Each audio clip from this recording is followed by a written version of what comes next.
Hi, Leanie. How are you today? I am wonderful, Mary. And you? I'm doing really well. Hey, we're working hard on the Women's Conference, which is coming up, the Baja Women's Conference on September 27th. And I'm very excited about it, aren't you? Yes, very much so. It's going to be fabulous. It Yeah, we really have is. some incredible women speaking on so many different topics this year. It is going to be Yeah, wonderful. I can't wait. I can't wait. And today we have with us Sunny Crowley. Thank you so much for being here with us, Sunny. Thank you for asking me. Oh, of course. At 16, you moved to Maui, I did. and then you've been here in Baja for 7 years now. But I want to hear about your journey in Maui first, if that's okay with you. That would be great. I had a wonderful time there, being a young little hippie girl. And from that, I ended up I had a child there by myself, which was quite eye-opening. But I learned a lot of self-reliance and independence in a pretty free culture. Maui was a lovely place to be. So I still have lots of friends from that lifestyle. Ultimately lived there for 30 years. So it's where my heart is. Wow, your heart must be there. So, what prompted you to move? Jobs, I built a career in an industry that was just forming in the natural products world, which most people at that point, you'd find it in a little hippie health food store or a pill shop, but it was growing hugely, and I was able to work with the manufacturers all over the country, actually all over the world. And my territory was Hawaii, which is fairly ideal, but you basically work on a commission sales structure. So my sales territory was the size of Denver, which is one little tiny city in a territory of a competing broker. And I was excited because I actually got Broker of the Year 2 times. Wow. Which is based on movement and growth percentages, not dollars. So I had a great time. It was super fun to be in that industry, and once or twice a year we'd go to a trade show and nationally and meet people. And I had a lot of growth where I worked with other people. I started my own company a couple of times. I sold one of them, and then in the end I had a beautiful brokerage that represented kindred spirits, people who had brands or like Nature's Gate. I don't know if you ever heard of Nature's Gate, or I had Organicville because I was heavily involved with organics and certification in Hawaii. Actually, I helped form HOFA, Hawaii Organic Farmers Association. Oh, wow. And we, like CCOF, which most people know what CCOF is in California, were approved by the federal government when they started this organic program. I feel like a proud mom, and I learned that kind of independence, and that working from the background can create really beautiful results in the end. But yeah, I had a great time in Hawaii and building my businesses. And You mentioned to us earlier about your child and how you felt she came to you. Can you talk a little bit about that? That was I'd pretty love amazing to actually. me.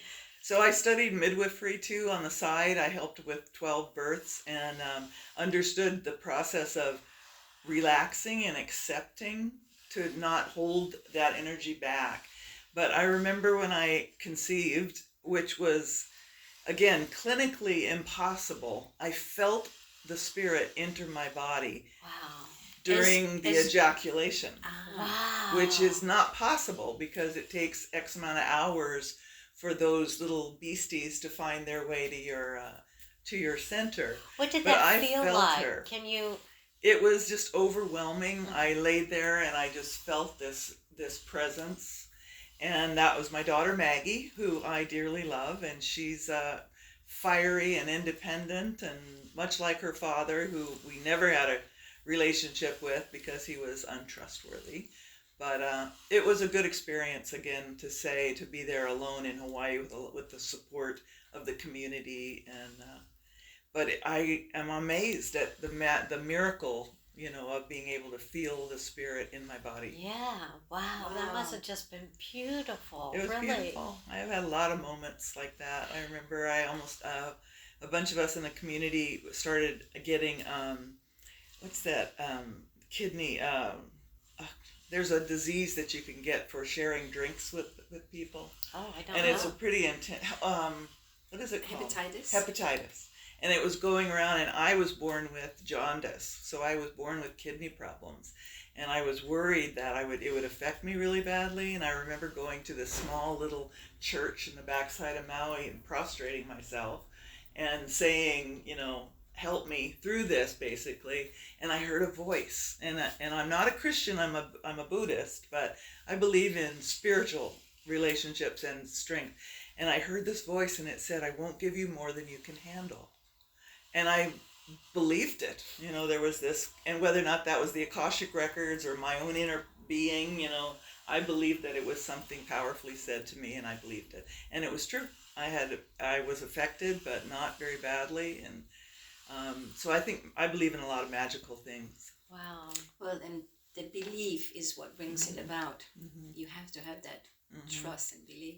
And That's then you were wonderful. raising a child all by yourself there. Mm-hmm. And that we did a little aside on that. I did use the social services that were available through the government, and I went to college, and I had daycare, which was fabulous. There you are alone, and I remember one of the classes I took was the best. They did a lot of personality tests to find out what you are interested in, what you can do. And it was all based around that book, What Color is Your Parachute? Which it sounds like both you ladies have read it. It's a beautiful concept, that of being passionate, finding out what your passion is.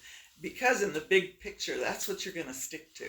Yes. If you just get a job and you don't like where it's heading to you, how can you build a life with that? Right. So I was early on, I got affected and taught some things, which was great. And in my personality test, I always think it's funny because I rated high in engineering, which I'm really good at that, but also florist. That's a bit of a dichotomy. That's like, That's well, funny. no, putting together, floral arrangements is sort of an engineering feat. It was beautiful.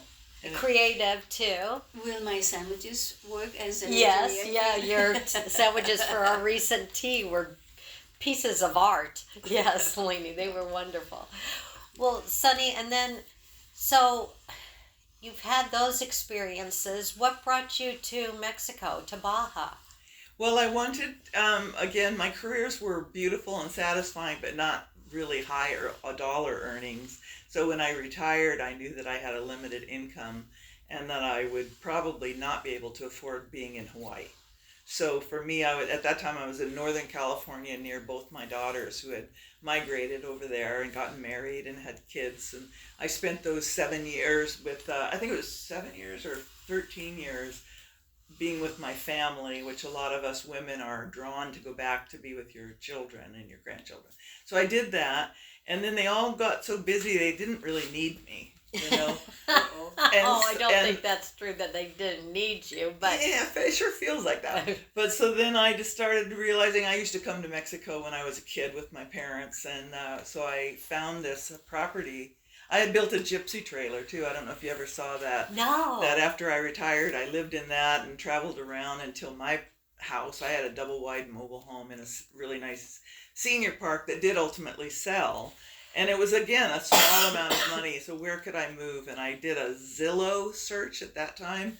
And my little property here in La Misión popped up. And I had friends from here. It's funny, I have an old boyfriend from Maui, Elliot Tanzer. Do you know Elliot? No. He lives here.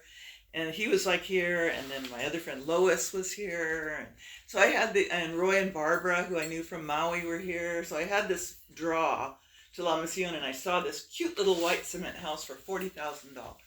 I went, well, that I can do. And so I ended up moving down here, and the property was flat and bare, and over the years I've built it up, and it looks beautiful. Yeah, I have two houses on the land, place. and I'm proud, I appreciate the fact So you that did a lot of plantings and things all like the that? yeah, the whole grounds look really good, and there's room for two cars, and I have a renter, and I built another tall, tiny house that I live in, so that was an income producing situation. I work with what I have, is basically, and I'm not really a needy person. So I've never really had that, the need for a dog or a cat or a husband I'm doing pretty good on my own. And what do you attribute that strength to? Because that is a form of strength. I think I'm lucky, first of all, from birth to be born with it. I'm born a Leo, and I think a lot of fire sign women are here in Baja. It takes an adventuring spirit, being able to rely on yourself. And I was also early on, I was brought into Rotary. Do you mind if I No, throw I that don't in? mind that at all. And I was sponsored by this woman, Penelope, that I was just telling you about. She wanted to be a Rotary, but she didn't have the time, and I had the time and didn't have the money to pay the monthly dues. So we were companions. I was her Voice. yeah, I forgot what the title is, but it was really lovely. And through that, I learned about the bomberos in our community. And bomberos are firefighters, which a lot of people don't understand that. And ours are volunteer, Yeah. which means they get absolutely no funding from any federal source. So the community had to help them, whether or not we got them used cars or this and that. And one of the things I knew about early on were backpack sprayers, which are 5 gallons of water that they could carry on their backs, and it shoots out 100 feet so that you don't have to walk through these fires. And we've had some pretty fierce fires here. Yeah, we have. And after that one big one that came through and scared us all through Rotary and our community, we were able to come up with enough money to buy 25 of these backpack sprayers that through the years in the beginning, and this was like 5 or 6 years ago when this all started, they can put out like a cigarette butt fire off of the highway. They can put it out really fast now instead of having to haul buckets from the back of the truck. So if you can imagine, it was a small, underfunded, and at this point they've got fire trucks, and we just our community just bought an ambulance. And I did step away about a year and a half ago, so I'm not as heavily involved. But the fact that the community was so open to a gringo person who didn't speak much Spanish helping, and they actually made me a bombera, which I thought was lovely. That is. In that I was a community outreach person. Uh-huh. That's what they loved. And so there was a support from the ejido here, which I rent from them. I lease land from them already. And the mayor, the delegado at the time, told the community at community meetings that if they ever see Sonny, they should say hi. Oh, And how so sweet. even now I get these highs from people that I don't know, and it's such a So you're a rewarding. bit of a celebrity. I think of it differently. I think of it as being a champion. I actually became a champion, and as a champion, it's not a personal thing. It's a willingness to reach out and help and be a part of, and I love that. and I believe that we all can be champions. Yes. That there's something that's passionate that you love and that you need to do. And now being retired, I have more time, of course, is that we should jump in and help and explore that side of yourself. And so, like I say, I think it's part of that same strong, willed personality. But, oh man, I feel so rewarded and loved. I think that's a big word. Mm-hmm. Loved. Yeah. I think that it's an opportunity to really create community with people too, right? Through the years of the money, like there was suspicion, like where's the money going, who's collecting, people have done this yes. before, and the idea of having GoFundMe. Also, they don't have a bank account because they're not an official agency. So how do you get Western dollars to pesos to them but we worked it all out through the help of Rotary and the banking and the ejido. Even at one point they fronted us some money to buy a truck that was available for them, and then we finished the fundraiser and paid back the ejido. And so there was involvement in community assistance that now, again, being gone 2 years, this woman Lisa and her son and husband are bomberos, volunteer bomberos, and she's an official bombera now. And she took what I had started to much higher realms than I had ever done. And again, I feel like a proud mom. But there is so much more acceptance in our community that we need money, and that it's going to the right sources. And we built them a bunkhouse even.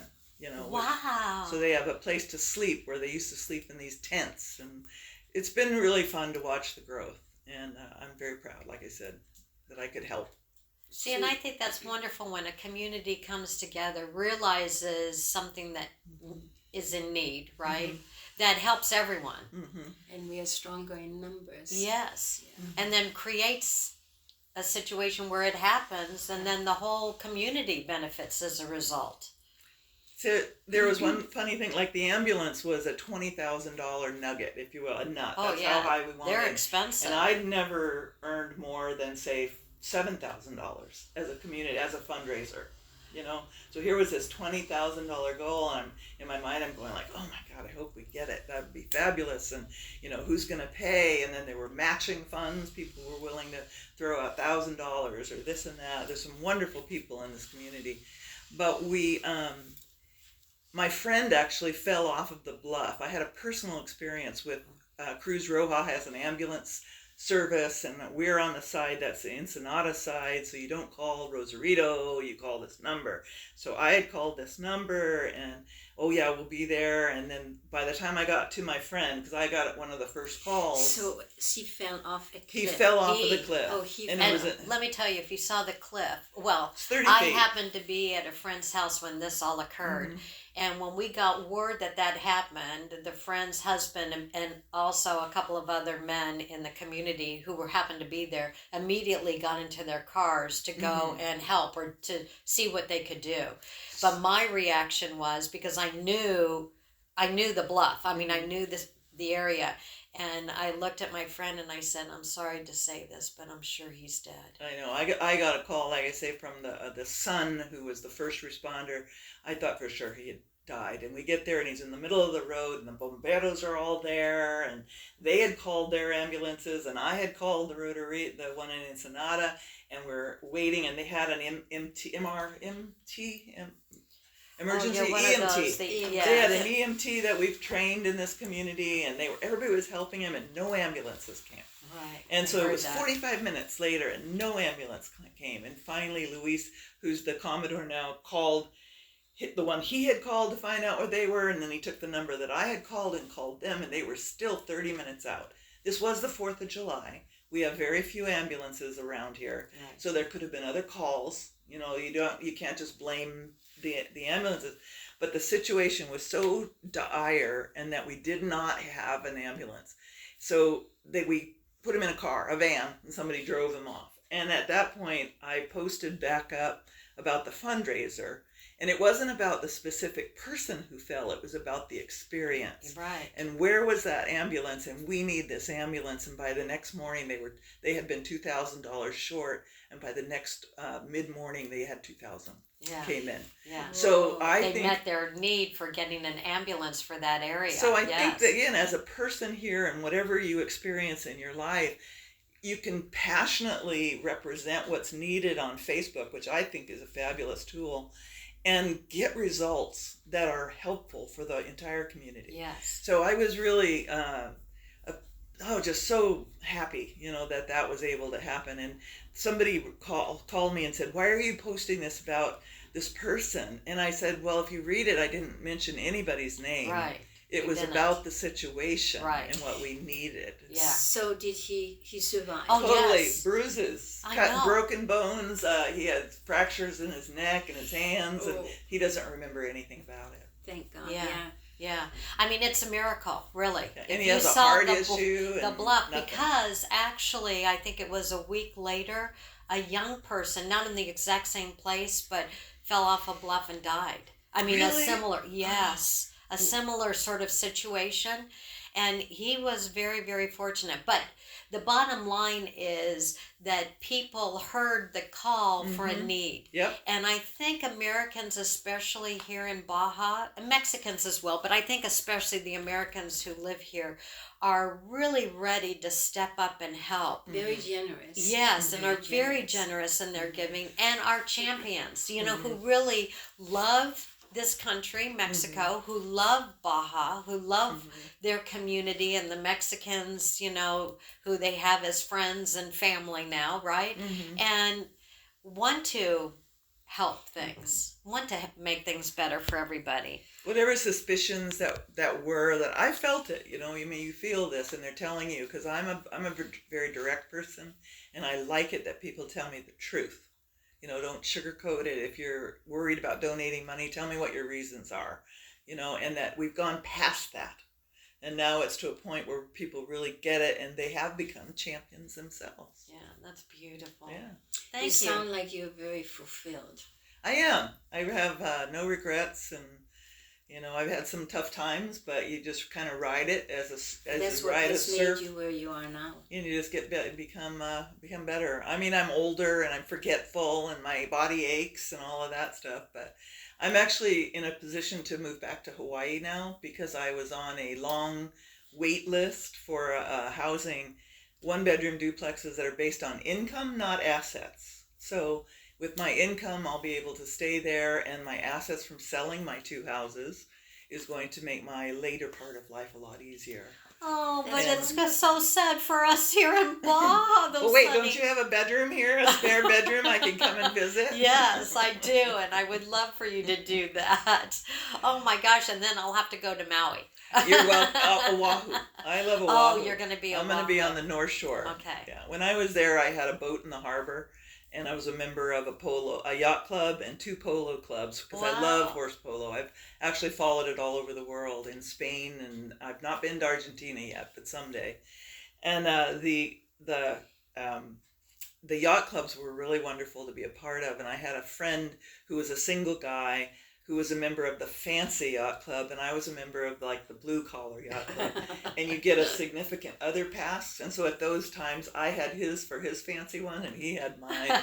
So I was a member of 2 clubs, but I wasn't, Yeah. didn't cost How all that fun. much money. It was fun. Well, I'm just struck by how resilient you are, and also how positive, and how you really lift up others in your community and help. Thank you. That is a beautiful thing, really. Thank you. Again, like I said, born with it. I think it's lucky you have the same thing. Oh, thank you. Spirit of joy. Yeah, a spirit of joy. We have to keep And that. having lived without regrets is really remarkable too. Yes. Yeah. Amen Very to few that. people can do that. I mean, I think in the big picture, I might have one regret that I didn't actually find a good partner in my life, because that would have been a nice experience. But it just didn't happen for me this lifetime, and I'm okay with that. Thank you so much, Sonny. Thank Yeah, you for thank being with you. us today and sharing Thank your you. story. Thank Really you. appreciate it. Been a Yay. pleasure. Thank you.